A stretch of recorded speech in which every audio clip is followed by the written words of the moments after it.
ഒരാള് മദീനയിലേക്ക് എത്തുമ്പോൾ മദീന റൗള ഷരീഫിന്റെ ചുറ്റുവട്ടത്തുള്ള 70,000 മലക്കുകൾ റൗളന്റെ അകത്തുള്ള ഹബീബായ സ്വല്ലല്ലാഹു അലൈഹി വസല്ലം തങ്ങളോട് പറയത്രേ, നബിയെ ആരാ വരുന്നത് നോക്കിയേ.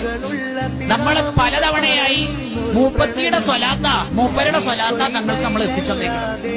അവരുടെ സലാത്തും സലാമും അല്ലേ നമ്മൾ കൊല്ലങ്ങളായി പതിറ്റാണ്ടുകളായി ഇവിടത്തേക്ക് എല്ലാ ദിവസവും രാവിലെയും അല്ലെങ്കിൽ വൈകുന്നേരവും രാത്രിയും ഒക്കെ എത്തിക്കുന്നത്.